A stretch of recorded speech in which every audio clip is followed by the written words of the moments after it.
my name is Margaret and welcome to my artsy corner of the internet. How are you doing? So the year so far, all you have to know, outwardly it's going meh. But inwardly, behind the scenes, I feel like there are some things that are coming along, you know? There are definitely some like daily habits that I've kind of been actually sticking to. Very exciting for me. So I put together a list of the 4 habits that I feel like every artist needs or person needs. So let's just get into it. Nobody wants to hear me babble. I really shouldn't be giving people advice, but here we are. Number 1 is identify your black hole habit. So what is a black hole habit? This is the name that I gave to that thing that you do that just like sucks you in, you know? Like once you start doing it, the gravitational pull of this habit, of this thing that you do, is just like, I guarantee for like 99% of the people watching this, phone technology, social media is probably a black hole habit. But also like reading, if I start reading in the morning, I am reading all day. I will finish that book in a whole day and nothing else will get done ever. And I also know that if I'm scrolling through my Instagram, like my Instagram stories, and it gives me one of those like terrible like Facebook novel ads, the day is done. The day is done. It's gonna be like 300 chapters and it's gonna be terrible. It's gonna rot my brain and I'm getting nothing done that day. So once you identify what your black hole habit is, because sometimes, let's be honest, it's not like a bad habit. Like reading the news, that's not a bad habit. Using the internet is not a bad thing, but not when you meant to have a 30-minute phone call and it's 4 hours later and you're like, uh-oh.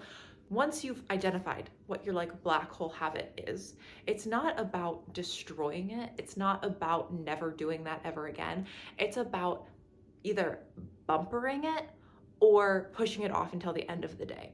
So for me, if I wake up and start watching YouTube, bye-bye day, you get nothing done.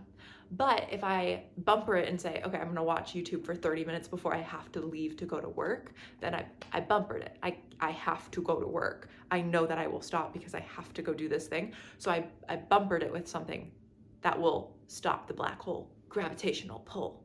Or I push it off until like the very end of the day. Like you can start watching YouTube at 9 o'clock at night because eventually I will get tired. Does it mess with my sleep schedule? A little bit, but it's fine. But more importantly, I didn't like waste the whole day by accidentally being like, oops, I got stuck into the black hole. That is how I kind of like gave myself more time in the day, is identifying that and like steering clear of the black holes in my life. The second habit is like your right foot habit.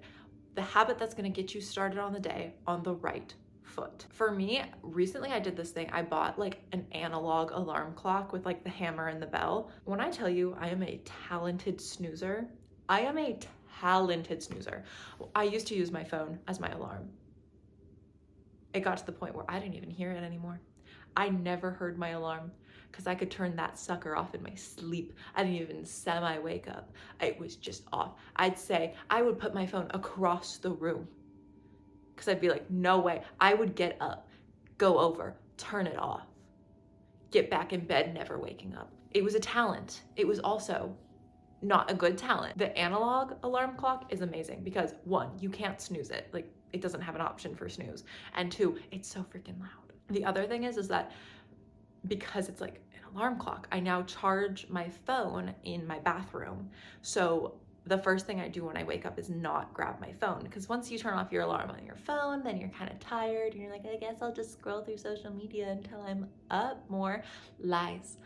You know it's lies, but you still do it. I also realized that if I start off the day reading like a book on paper, not on my phone, it was easier for me to stay on track for the rest of the day doing the things that like I should be doing. There's something about that where it's like motivation is great, but like once you kind of put your momentum in one direction, you kind of keep on going in that direction. Like if I wake up and I like stretch, then that leads to me dancing, then that leads to me doing choreographing, then that leads me to doing the things I want to do. Where if I wake up and immediately go onto my phone, then that leads me to like another YouTube video and then TikTok, and then it's hours later and I'm mad because I haven't done anything I want to.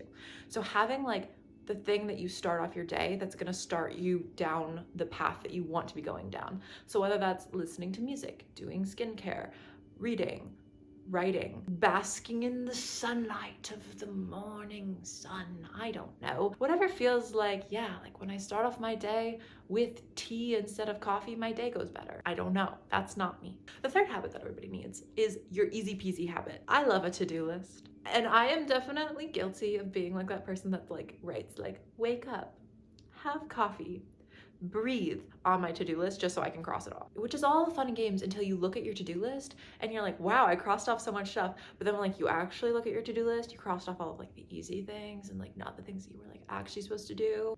Been there, done that. But I also heard somebody talk about having no 0 days. Like when you're working towards a goal, you should take at least like a tiny little baby step towards your goal every single day. So like no 0 days, which like is good advice, can also be a little bit toxic because I feel like having like 1 day out of the week where I expect nothing from myself is also very healthy. Your easy peasy habit is something that is like the tiniest like little worm inch towards your goal. So like if your goal is to get healthy or like lose weight or something, like your easy peasy habit is like 1 push-up, 1 sit-up, 1 sip of water. If you want to write a novel, your easy peasy is like write 1 sentence. The easy peasy habit should be something that you can complete between 9:59 p.m. and midnight, because it keeps that idea of like every day I'm working towards this goal or I'm working towards something that I want. But it's like so easy that even on like the worst day, you can be like, okay, I can do 1 push-up. Because like if you do 1 push-up a day, by the end of the year, you've almost done 400 push-ups. Just saying, that's more push-ups than I did last year. And then we have our 4th goal, you're so good it scares you goal. Having dreams that are so big that we get like ambitious and then we get scared of how ambitious we've been and how big the goal is. It's like the dream that like if you could press a button or if like a genie came up to you, you'd be like, this is what I want. But like actually working towards that can sometimes be scary.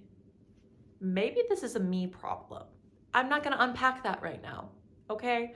So my so good it scares me habit or goal is one thing that I do every single day that gets me closer to the goal that I always like get scared of. Again, if it's like, I want to start a YouTube channel, but you're scared of that, it's like, take a small step towards that every single day. And that is the one habit that like, you are not allowed to skip this habit, because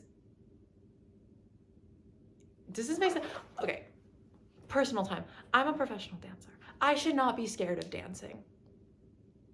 But sometimes I am, because it's so important to me that I almost get scared. It's like, I need to practice XYZ for dancing every single day, but I don't feel good enough because it's so important to me that I want to be amazing, and I'm not yet where I want to be, because I'll never be where I want to be, and I am aware of that, but stick with me here. So I'm not where I want to be, so it almost scares me into not doing it every single day. I don't know if that makes sense. Again, maybe I should be talking about this in therapy, but I don't go to therapy. So instead I'm talking about it with you.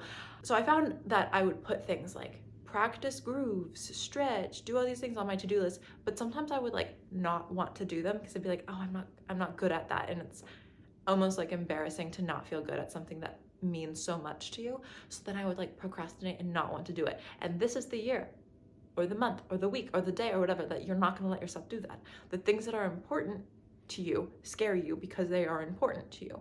So making sure that you do the thing that scares you on your to-do list first, second, at some point during the day, has been like a mental shift that has been very important for me. But I feel like a lot of like the how to be that girl this year videos, they always talk about like drinking water, doing this, but I'm like, nah, if you really want to like do better for yourself, you have to do the things that scare you. Should I be giving anybody advice? I don't know, that's questionable, but thanks for listening to it. Anyway, thanks so much for watching. I'll see you guys next time. Bye.